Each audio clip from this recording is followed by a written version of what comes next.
Bonjour à tous, j'espère que vous allez bien. Donc aujourd'hui une petite vidéo portant sur la programmation d'un compresseur, et donc la montée et descente en puissance d'un compresseur 6 cylindres. Donc non pas en utilisant un automate industriel classique avec un langage ladder comme on a l'habitude d'utiliser, mais en utilisant un régulateur donc, de chez Danfoss, et donc en utilisant le logiciel MCX Design, donc avec une écriture en bloc fonction. Donc du coup le compresseur c'est lui. Donc quand on regarde comment il est fait, c'est un 6 cylindres, donc il a un volume balayé donc, de 796 m3 par heure à 1000 tours par minute. Et ses étages de réduction de puissance, on passe de 33% minimum à 50, 67, 83, 100% en fonction des cylindres qui fonctionnent. Donc ici, si on regarde plus loin dans la doc du compressoriste, on voit une vue de dessus du compresseur avec les cylindres. Et on vous dit que RC612, il démarre avec les cylindres 1 et 3 en fonctionnement. Et puis si vous voulez passer à 50%, vous enclenchez le cylindre 6. Donc, du coup, ça veut dire enclencher l'électrovanne qui permet le fonctionnement du cylindre 6. Puis si vous voulez passer à 66%, vous enclenchez le cylindre 4. Voilà, via l'électrovanne 4, etc., etc. Donc du coup ici je me suis amusé à calculer. Donc j'ai ouvert Génétron, je suis rentré, j'ai dit que c'était de l'ammoniac. J'ai un volume baillé donc de 0,221 m3 par seconde, ce qui correspond à 796 m3 par heure. J'ai un rendement, je me suis fixé un rendement indiqué de 0,7, un rendement volumétrique de 0,814, qui correspond à 1-0,04 fois le taux de compression. Taux de compression qui est défini par le régime de fonctionnement que je me suis fixé. Je travaille à -10 plus 35. Dans ces conditions, eh bien, le compresseur développe une puissance de 461 kW frigo et la puissance indiquée sera de 137 kW. 137 kW, compte tenu d'un rendement global de 0,8, ça fait une puissance absorbée de 171 kW. Et donc une intensité en ligne du compresseur de 309 ampères. Donc vous vous doutez bien que ce n'est pas un démarrage direct. Donc aujourd'hui on fait un démarrage avec un variateur. Là ici, je vous présente un démarrage étoile triangle. Donc du coup, on sait qu'on a 7 entrées tutoriens, les contacteurs ligne, étoile, triangle et les cylindres. Et j'ai donc prévu moi une 8e sortie pour le défaut. Donc j'ai ouvert MCX, je suis allé voilà, donc du coup j'ai choisi le 08M qui permet d'avoir 8 sorties tutoriens. Donc on les retrouve ici, avec ici mon contacteur de ligne, étoile, triangle, les cylindres et le défaut. Et puis en entrée, j'ai mon entrée sécurité tutoriel, enfin une entrée tutoriel pour les sécu du compresseur. Et puis une entrée analogique, signal 4 20 mA, donc raccordé sur l'entrée 1 de -0,8 pour le capteur de pression. Donc voilà, donc du coup ça y est, j'ai câblé mon MCX, donc du coup je peux passer à la page suivante qui est la page programmation. Donc là ici je vous montre ce que j'ai obtenu, enfin ce que j'ai écrit. Voilà, donc du coup ici j'ai créé des box. Voilà, donc là ici une box pour gérer le signal BP, et puis là ici l'enclenchement du compresseur en étoile triangle, puis la montée en puissance, cylindre 6, 5, 4, 3, 5, pardon, 4, 2. Voilà, et donc du coup, et puis ici la sécu, s'il n'y a pas de défaut, cette sortie est à 0, et donc j'autorise le fonctionnement de mes fonctions là.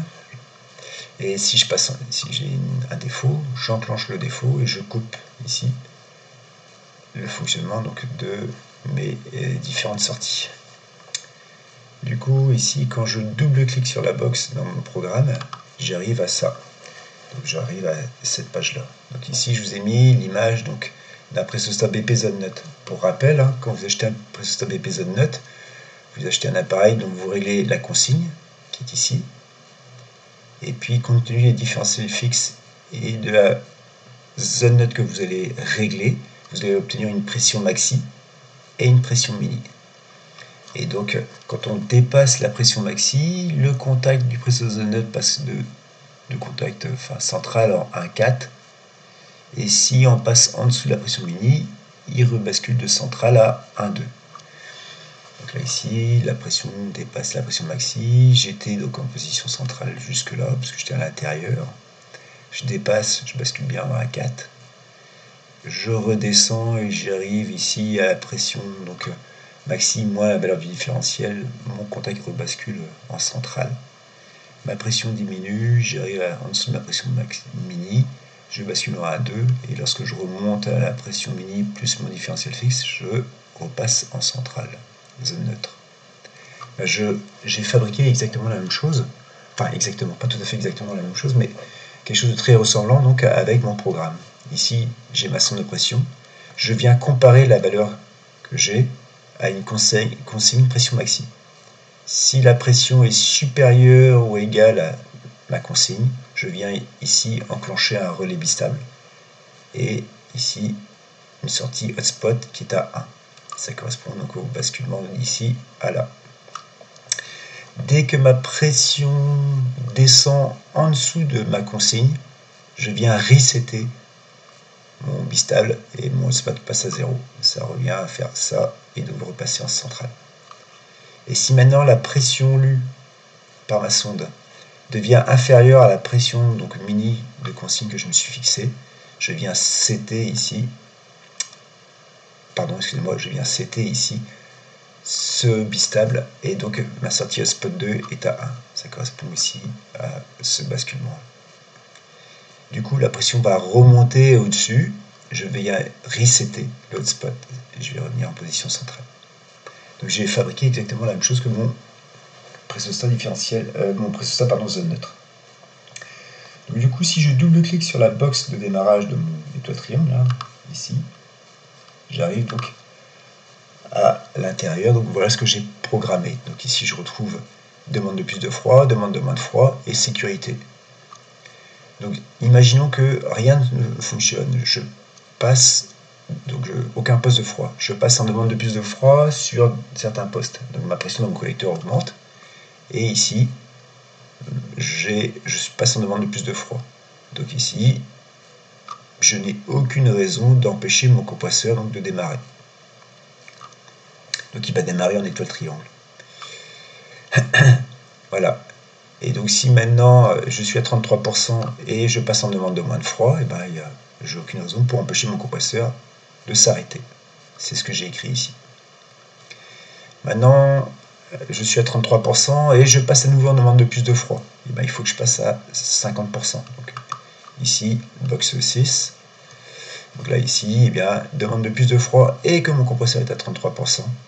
Et ben, j'ai aucune raison d'empêcher mon compresseur donc, de passer à 50%. Maintenant, je suis à 50% et donc mon compresseur, ma pression dans mon collecteur diminue, donc je passe en demande de moins de froid. Puisque je suis à 50%, donc ça veut dire que ça, ce n'est pas alimenté, j'ai aucune raison d'empêcher ici la coupure du cylindre et je rebascule en 33%. Donc pour plus d'explications, je vous rappelle, on est sur un mode philo, first in, last out, et donc j'ai fait des vidéos de présentation des différents modes, FIFO, philo, et encore une fois, il y a des vidéos donc, avec donc, le mode philo et FIFO donc, sur une centrale frigorifique. C'est des choses que j'ai déjà présentées. Donc pour finir cette présentation, donc, parler un tout petit peu du capteur BP. Le capteur BP, donc c'est un voilà, il est prévu pour de l'ammoniac. Donc là ici c'est un -1 9 bar et c'est pas un signal tension mais c'est un signal intensité à 4,20 mA. Voilà, donc à -1 bar j'aurai 4 mA et à 9 bar j'aurai 20 mA.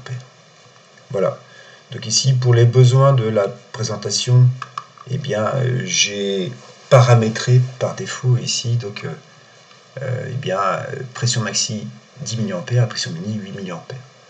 C'est pas du tout représentatif de ce qui serait réellement le cas donc, dans la vraie vie, mais c'est juste pour l'explication. Donc voilà, donc du coup ici j'ai compilé, voilà, c'est déjà fait, donc je vais passer en debug.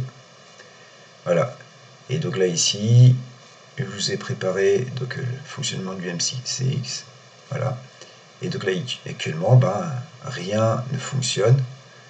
mes sorties donc ne sont pas alimentées. Alors ici j'ai KM2, mais en fait c'est mon contacteur qui permet mon couplage étoile, donc il est alimenté bien sûr, et je suis prêt à démarrer.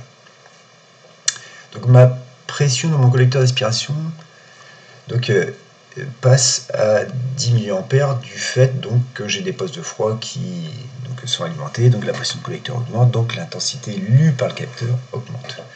Donc là ici je passe à 10 mA. Donc là du coup qu'est-ce qui se passe? Eh bien hop là, je suis en défaut, donc excusez-moi, je reviens, tac, puisque je suis, voilà, excusez-moi, hein, je ne sais pas pourquoi le contact était enclenché, donc là ici 10 mA. Donc du coup je suis passé à 33%. Si la pression ne diminue pas, je vais passer à 50%. Donc ici j'ai un temps de 15 secondes. Voilà. Ok, donc là ici on imagine qu'avec 50%, ma pression dans mon collecteur diminue. Donc du coup ici je reste à 50%. Si elle remonte, eh bien, je vais passer de 50 à 66%. Voilà, puis de 66 à 83%.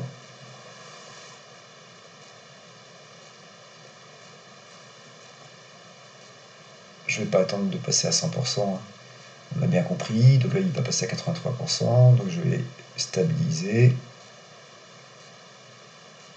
Voilà, donc ça y est, ma pression dans mon collecteur est stabilisée. J'ai des postes de froid qui arrivent en température, ma pression dans mon collecteur diminue, j'arrive à 8 mA. Et là, donc du coup, je vais couper mon étage 83%, puis si ça bouge pas, si ça remonte pas, c'est-à-dire que je produis beaucoup trop de froid, je vais à nouveau 15 secondes après couper mon électre van 66%.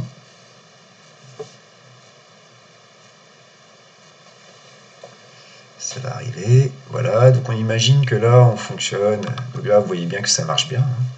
Et donc imaginons qu'on ait un défaut, et donc si j'ai un défaut, ben, mon entrée donc, défaut va passer à A, et là je vais tout planter et enclencher le défaut. C'est bien ce qui se passe ici, je plante tout et je viens enclencher ici la sortie 8 qui est ma sortie défaut. Voilà, donc j'espère que cette présentation vous a satisfait. Je reste à votre disposition, si vous avez des questions, n'hésitez pas. Bonne fin de journée.